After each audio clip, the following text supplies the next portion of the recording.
자, 이제 우리 이론 문제 조금 어려운 거지만 같이 한번 얘기해 볼게요. 자, 여러분 첫 번째 문제 보시면 다음에 재무제표 보고 양식에 관한 대화 중 옳지 않은 대답을 하고 있는 사람은 이라고 나와 있어서 이렇게 네 명인데요. 여기 보시니까 재무제표 보고 양식이다라고 하는데요. 여러분 우리 크게 재무제표를 보시면요 이렇게 보실 수 있습니다. 특정한 시점에 대한 정보 제공하는 걸 우리가 재무 상태표다라고 얘기하고요. 기간에 대한 정보 제공하는 걸 우리가 손익 계산서 그리고 자본 변동표 그리고 현금 흐름표다라고 해서요. 요 재무상태표는요. 우리 기업의 특정 시점에 특정한 날짜에 자산, 부채, 자본에 대한 이야기를 전달해주는 재무제표 양식이고요. 손익계산서는요. 일정 기간 동안에 대부분 여러분들 우리가 한 회계 기간 동안에 수익, 돈 번 것과 돈 쓴 비용 이렇게 우리가 기본적으로요 1월 1일부터 12월 31일까지 돈 번 것과 돈 쓴 거에 대한 내역을 제공하는 거고요. 자본 변동표도요. 이 자본의 변화에 대해서 이야기하는 거고요. 현금표는요. 1년 동안 기간에 대해서요. 현금이 증가한 거래와 현금이 감소한 거래에 대해서 내용을 정리해 준 겁니다. 자, 아무튼 이러한 재무제표 보고 양식들이 있는데요. 자, 여기서 틀린 얘기는 이라고 되어 있는데요. 자, 반드시 기재해야 하는 상황이 뭐가 있을까가 있는데요. 1. 회사명. 자, 어느 회사의 재무제표인지, 어느 회사의 재무상태표인지, 어느 회사의 손익계산서인지는 우리가 명확하게 알고 있어야 합니다. 자, 한번 내용 한번 볼까요? 여러분 여기 보시면 이 재무상태표라고 하는 재무제표가 하나 있는데요. 여기 보시면 어느 회사고요? 삼성전자다라고 하는 회사 이름 나와 있고요. 요 여러분들 뭡니까? 시점 나와 있죠? 분기말 3월 31일 현재 이렇게 나와 있고요. 그리고 뭐도 나와 있어요, 여러분들? 단위. 여기 써 있는 단위가 얼마나고요? 뭐 100만 원 단위다라고 이렇게 표시가 되어 있습니다. 자, 1. 회사명 당연히 있어야 되죠.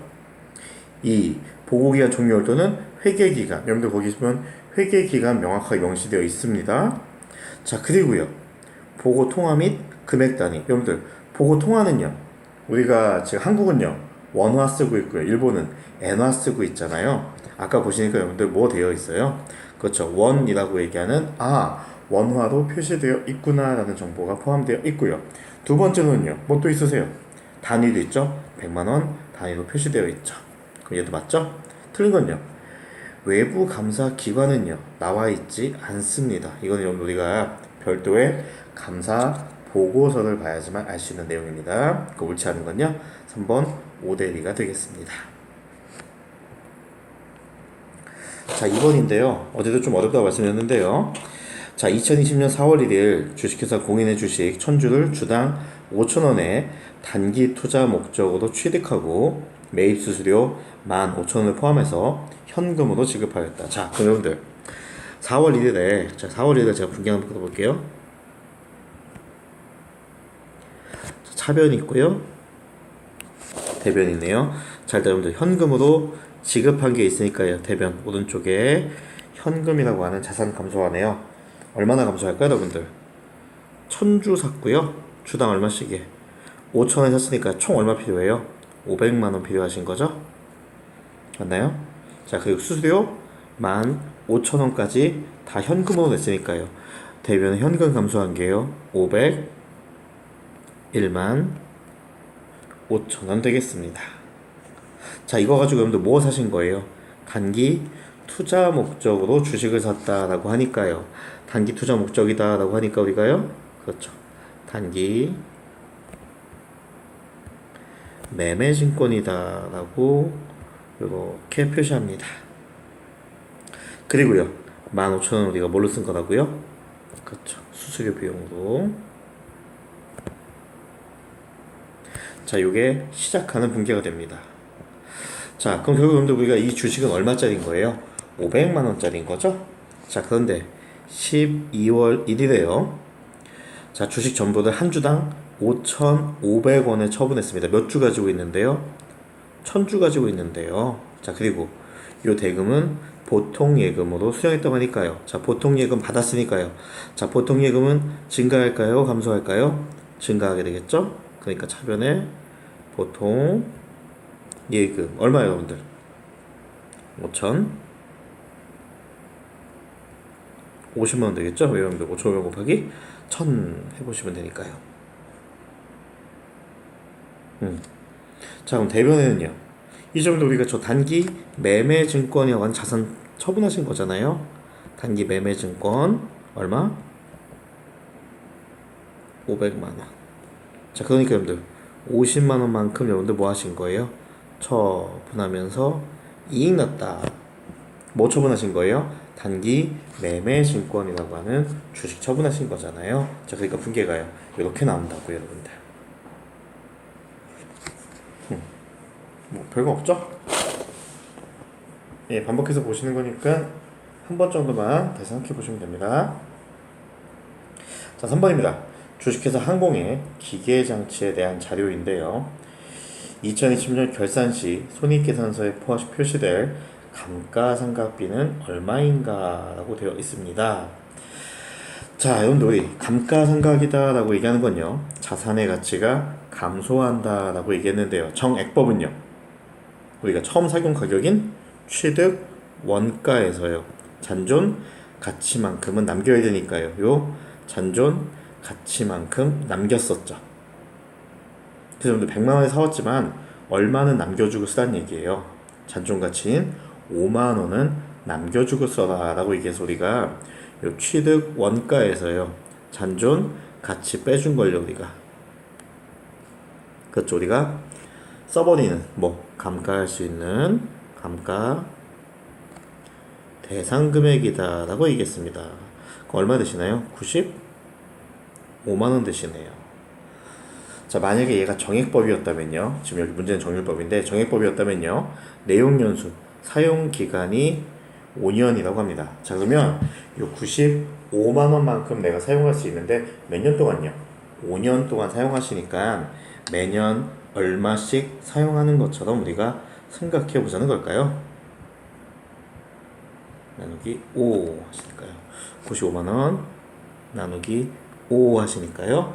1년에 얼마씩? 1년에 19만 원씩 자산의 가치를 감소시키자라고 얘기하는 겁니다. 뭐라고요? 1년에 19만 원씩. 자, 그러니까요. 2019년 12월 31일에 자, 이렇게 회계 처리하는 겁니다. 차변에 감가 상각비 19만 원. 자, 대변에는요, 여러분들 자산의 가치가 1년이 지날 때마다요 19만 원씩 감소한다는 게 감가상각입니다. 자, 근데 문제는요, 자산의 가치가 떨어지는 거지만요, 이 자산이 실제로 뭐가 막 없어지고 이런 거 아니거든요.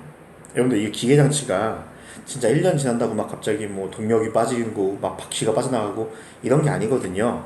실제로 자산이 감소하는 건 대변에다가요 그냥 그 자산 넣어주면 되는데요, 실제로 그 자산이 없어지는 건 아니기 때문에 이렇게 표현합니다. 감가 상각 누계액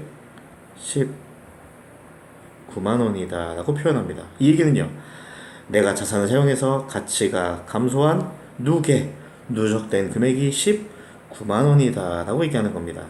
자, 그래서 2019년도에요 자산의 상태를 나타내는 재무 상태표를 보시면 이렇게 쓰는 겁니다. 자, 기계장치 애초에 얼마에 사왔는데, 자, 100만 원에 사왔는데 감가 상각 누계 자산의 가치가 감소한 누적액이, 자, 1년밖에 안 썼으니까요 19만 9만 원이라서 이 자산의 이 기계장치의 실질적인 가치는 얼마라고요? 남은 가치가 81만 원이다. 100만 원에서 요 감가상각 누계액 빼주면 되거든요. 81만 원의 가치가 있다라고 표현해 나가는 겁니다. 자, 그러면요. 제가 또 1년 지났다고 좀 가정해 볼게요. 자, 또 1년 지나면요.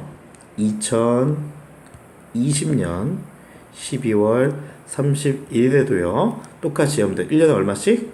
그렇죠. 19만 원씩 감가 상각 B 19만 원. 자, 대변에는요. 자, 이만큼 기계장치라고 하는 자산의 가치가 떨어지는 건데요. 그 자산이 진짜 없어지는 건 아니기 때문에요. 감가 상각 누계액 19만 원 이렇게 적습니다. 자, 여러분들 이렇게 적어주시면요. 2020년에 재무상태표를 보시면요. 자, 기계장치 얼마 주고 사왔고요. 100만 원 주고 사왔고요. 내가 사용해서 가치가 감소한 감가 상각 누계액 누적액이라고 생각하시면 됩니다. 누적된 게 여러분들 제가 2019년도에 1년 동안 써서 19만 원 감소한 게 있고요. 2020년도에 또 1년치 써가지고요. 총 몇 년치? 2년치 써서 자산의 가치가 감소된 누적액이 38만 원이 있다는 겁니다. 그래서 사실은 이 기계장치 얼마의 가치가 있다고요? 62만 원의 가치가 있다라고 표현해 달라는 게 바로 이 감가 상각과 관련된 이야기가 되겠습니다. 이게 뭐라고 여러분들? 이게 정액법이에요. 그럼 여러분들 2021년 또 1년 지났습니다. 그러면 2021년도에 우리는 자산의 가치를 얼만큼 감소시켜야 될까요? 그렇죠. 또 얼마? 매년 똑같이 19만 원씩 이렇게 감가 상각비. 자, 이번에 내가 올해 써버린 게 19만 원어치 써버렸다. 그러니까 대변에 자산의 가치도 19만 원만큼 떨어졌다. 그래서 우리가 감가상각 누계액이다라고 하는 개정 과목을 사용한다는 겁니다. 자, 이렇게 여러분들 우리가요 취득 원가에서요 감가상각 누계액을 빼준 금액을요 우리가 장부 금액이다. 우리 회사만 알고 있는 우리 회사 장부에 적혀 있는 장부 금액이다 혹은 장부 가치다라고 표현하고 있습니다. 자, 그런데요 정률법은 뭐냐면요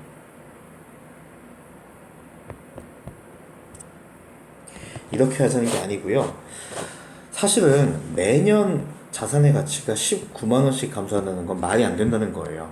왜 그러냐면 여러분들 뭐든지 여러분들 혹시 비싼 가방, 명품백 한번 샀다고 좀 가정해 볼까요? 여러분들 명품백 사셨어요. 그거 왠지 많이 자주 들고 다니세요? 아끼고 안 들고 다니세요? 잠깐만요. 여러분들 아끼면 똥 돼요. 여러분들 명품 가방을 산 이유가 뭐예요? 마음껏 들고 다니려고 산 거잖아요. 왠지 막 얘는 막 진짜 비싼 정장에도 어울리는 것 같고 추리닝에도 어울리는 것 같고 되게 뭡니까? 여기저기에 다 어울리는 것 같은 그런 말도 안 되는 느낌이잖아요. 제 마음 이해하시나요? 예. 그런 거기 때문에 처음에 많이 쓰게 되어 있습니다. 그래서 우리가 정률법은 뭐냐면요 이렇게 얘기하는 겁니다. A. 거짓말하지 말자. 우리 모든 자산은 처음 구입하면 처음에 많이 쓰고 갈수록 적게 쓴다. 그러니까요 처음에 많이 쓰니까 처음에 자산의 가치가 빨리 많이 감소되고 뒤로 갈수록 자산의 가치가 감소되는 게 줄어든다라고 하는 게 이 정률법입니다. 그래서 어떻게 하냐면 이 취득 원가에다가요 요 잔존 가치를 고민하지 않고요 그냥 상각률. 여러분들 상각률이 뭐냐면 상각하는 비율이에요. 무슨 얘기냐면 자산의 가치가 떨어지는 비율입니다. 몇 프로 떨어진다고요?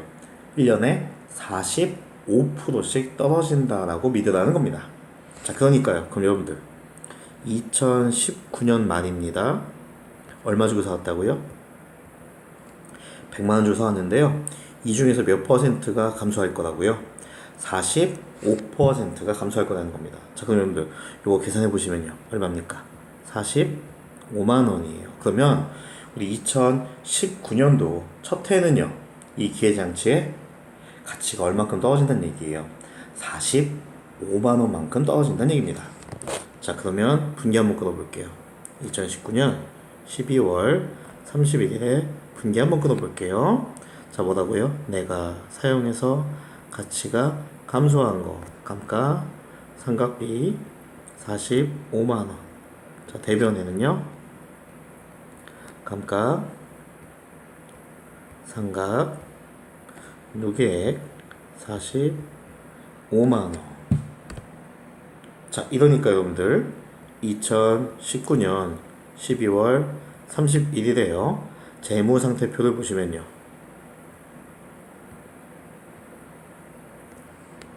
자, 기계장치 얼마라고 표시되어 있고 얼마에 사왔고요. 100만 원 주고 사왔고요. 자, 내가 사용해서 가치가 감소한 누적액이 감가, 삼각, 누계액이요. 45만 원 있습니다. 자, 그러니까 이거의 진짜 가치는 얼마라고요? 100 주고 내가 취득 사왔는데요. 내가 사용한 게 45만 원이니까 남아있는 건요. 55만 원만큼의 가치가 있다라고 얘기한다고요. 요 55만 원 뭐라 부른다고요? 장부 금액이다라고 부른다고 했습니다. 자, 그러면 또 1년 지났다고 해볼까요? 자, 그러면 2020년 12월 31일 또 1년 지났습니다. 자, 이때도 여러분들 뭡니까? 자산의 가치가 떨어져야 되는데요. 자산의 가치가 감소해야 되는데요. 그 감소하는 비율이 몇 프로라고요? 45%라고요. 그럼 타임 여러분들. 전년도, 작년에요. 2019년도에 보니까 우리 기회장치의 가치가 얼마예요? 55만 원이죠? 그거에 몇 퍼센트 또 감소시키라고요? 45% 자산의 가치 감소시키라는 겁니다. 자, 그러면 55만 원 곱하기 0.45 하시면요.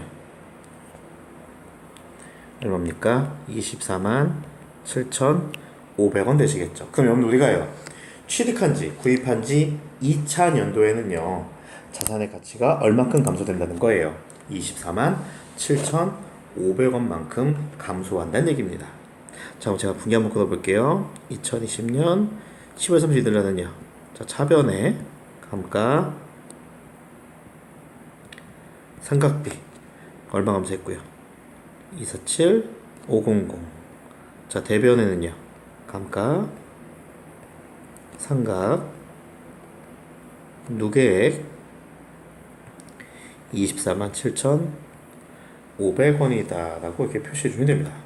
자, 이렇게 되면요, 또 이제 제가 한번 볼게요. 2020년 말에 자, 재무상태표입니다. 자, 여기에 기계장치 보시니까요, 얼마 주고 사왔고요. 100만원 주고 사왔고요. 자, 2년 동안 내가 사용해서 자산의 가치가 감소한 감가, 상각, 누계액이요. 여러분들 첫 해년도에 2019년도에 얼마?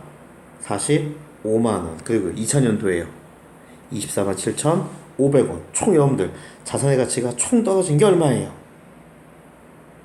69만 7,500원 되겠죠.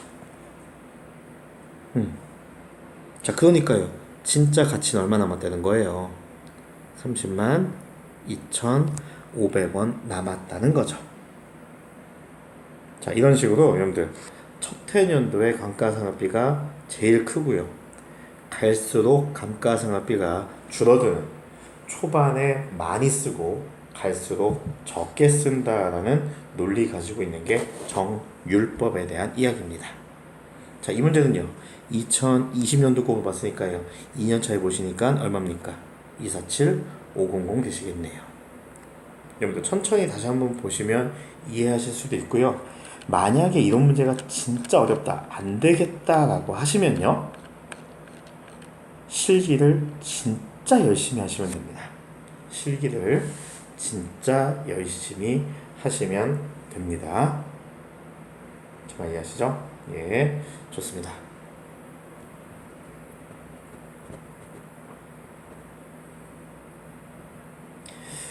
자, 4번은 여러분들 무형자산에 대한 이야기인데요. 여러분들 무형 자산은요 사실은 뭐 별거는 아니고요. 별거는 아니고요. 자산은 자산인데 형체가 없는 자산을 우리가 무형 자산이다라고 얘기해요. 자, 근데 여러분들 형체가 없다고 눈에 안 보이는 게 아니고요. 그냥 여러분들이 알고 있는 것들이 무형 자산입니다. 여러분들 별건 아닌데요. 그냥 여러분들 떡볶이 시켰는데 그냥 예전이에요, 여러분들. 몇 년 전이에요. 지금은 다 평범한데 이거 떡볶이 시켰는데 엄청 빨갛고요. 오뎅이 엄청 많고요. 거기에 치즈도 엄청 많이 들어있습니다. 뭔가요? 엽기 떡볶이죠? 아닌가요? 제발 맞다고 해주십시오. 예. 여러분들 제가 얘기했잖아요. 비행기가 지나갔는데 파란색 비행기가 지나갔어요. 뭐라고요? 대한항공이죠. 오렌지색이 지나갔어요. 제주항공이죠. 그런 게 여러분들 무형 자산이에요.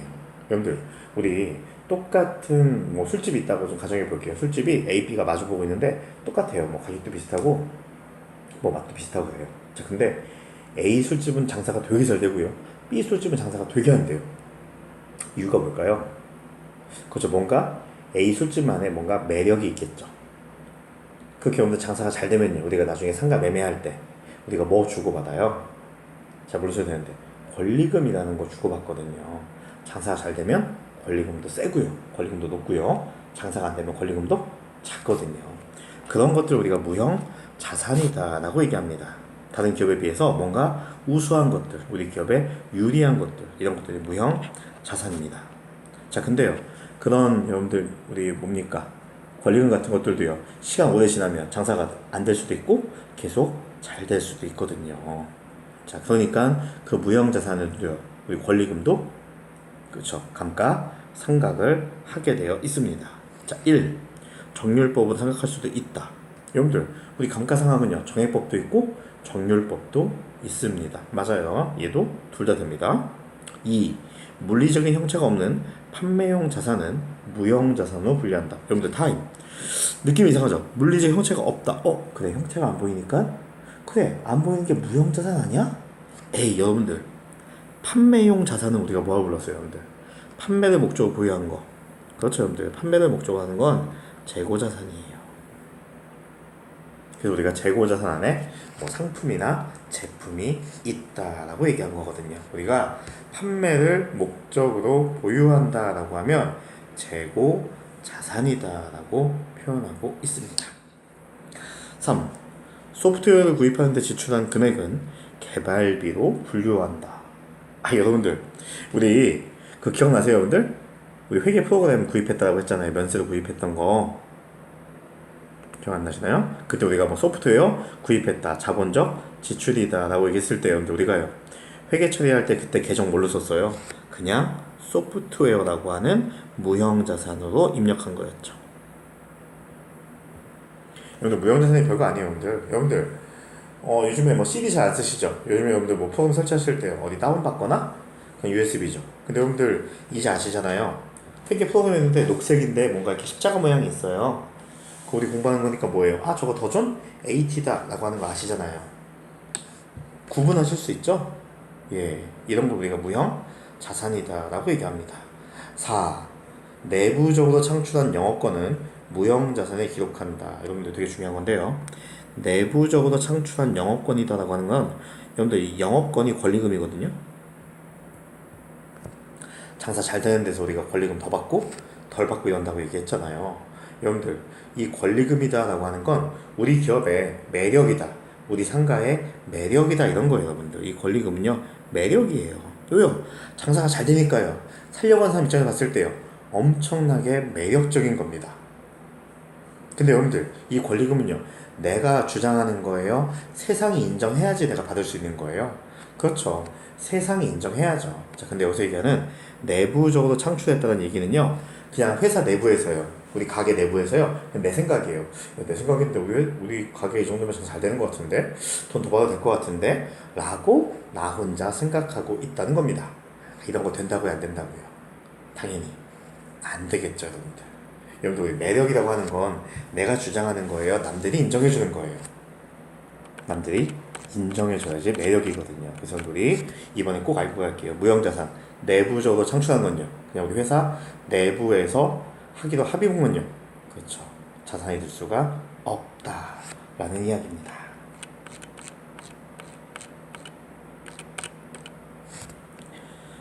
자, 다음 5번인데요. 여러분들 제가 이거 화면 체크하면서 좀 나갈게요. 저희가 안 한 거 체크 좀 하면서 갈게요.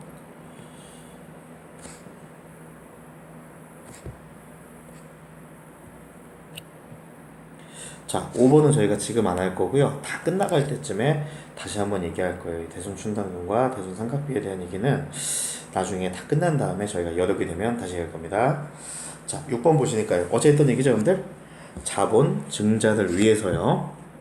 보통주, 천주로 주당 6,000원에 발행했다. 여러분들, 천주 6,000원에 발행. 여러분들, 발행한 것만큼 뭐 들어온다고요? 현금 들어온다고요. 자, 그러니까요. 차변에 여러분들 현금 들어옵니다. 저 발행이 뭐라고요? 실제로 들어온 현금이죠? 얼마요? 600만 원. 자, 대변은요. 발행주의수 곱하기 액면이라고 하는 사건이 자 본금이라고 얘기했죠? 그래서 얼마입니까? 액면 5,000원이고 뭡니까? 천주니까요. 그렇죠. 500만 원이죠? 그 나머지 100만 원이요. 주식을 발행하면서요. 주주한테 더 받은 돈이다.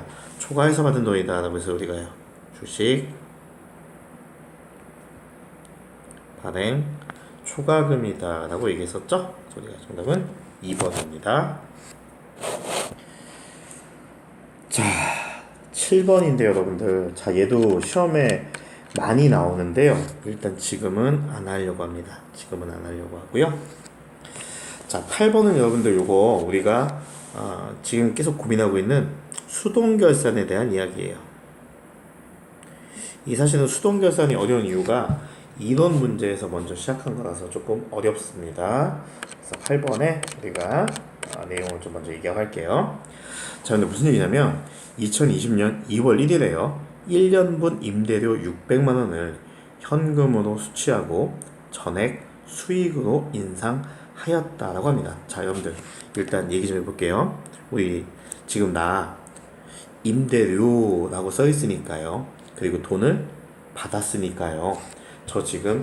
제가 지금 건물 빌려주는 임대업자인가요? 건물 빌려 쓰고 있는 임차업자인가요?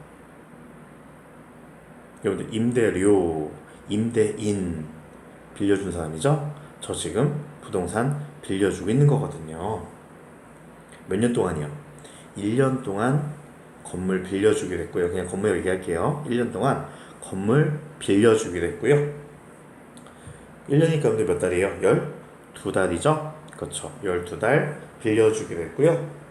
임대료 얼마 받기로 했어요? 600만 원 받기로 한 겁니다.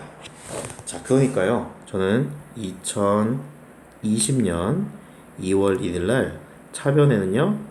왼쪽에는 현금 600만 원이 들어올 거고요. 오른쪽 대변에는요. 그렇죠. 임대료 때문에 돈 벌었다. 그래서 우리가 임대료, 수익 이렇게 잡을게요. 그냥 여기 보시면 그냥 임대료만 써 있는데 임대료라고 하는 계정 과목이 수익이다라고 하는 거 알고 계셔야 되는데 우리가 지금 확 와닿지 않으니까요. 제가 임대료, 수익 이렇게 쓰겠습니다. 자, 이렇게 썼는데요. 문제는 뭐냐면요. 이런 겁니다. 여러분들, 제가 계산기 한번 눌러볼까요? 여러분들, 우리 지금 1년치 임대료가 얼마래요? 600만 원이래요.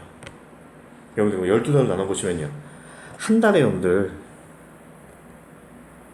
한 달에 얼마예요, 여러분들? 50만 원 꼴이죠? 그럼 여러분들 사실은 이거 정확하게 얘기하면 나 주식회사 항공은요? 우리 회사 주식회사 항공은요? 건물 빌려주면서 월세로 얼마 받기로 했던 거랑 똑같은 거예요. 50만 원씩 받기로 한 거랑 똑같습니다. 2월달, 3월달, 4월, 5월, 6월, 7월, 8월, 9월, 10월, 11월, 12월 이렇게 받고요. 언제까지요?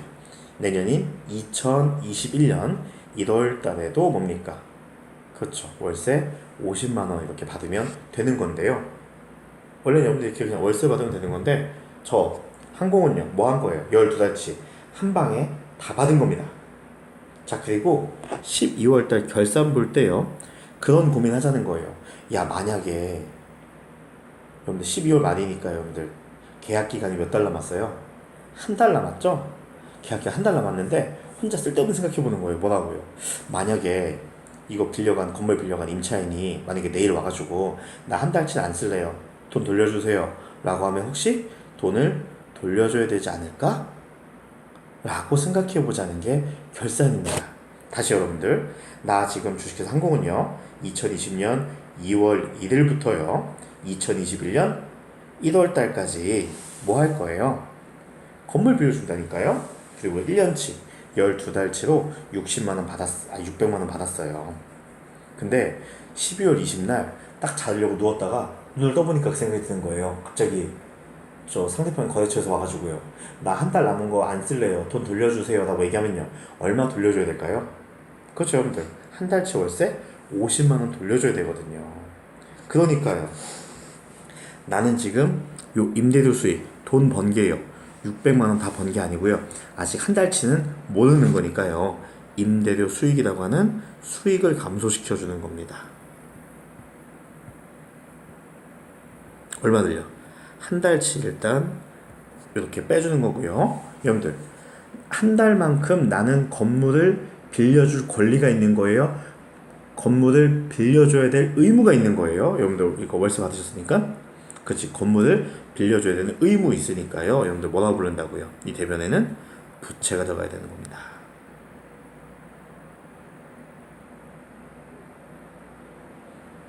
그래서 뭐라고 부르자고요? 여러분들 우리 이 선수와 선급이 있었죠. 먼저 주면 선급, 먼저 받으면 선수. 그래서 여러분들 이 50만 원만큼은요 한 달치 월세 미리 받은 거다라고 해서 우리가 뭐라고 부른다고요? 선수 수익, 미리 받아버린 수익이다 라고 얘기해서 이렇게 얘기해 달라는 겁니다. 정답은 2번인데요 많이 어렵죠? 한 번 정도 여러분들 진지하게 생각해 주시면 좋겠습니다. 예, 고생하셨습니다. 잠깐 쉬었다가 그 다음 얘기할게요.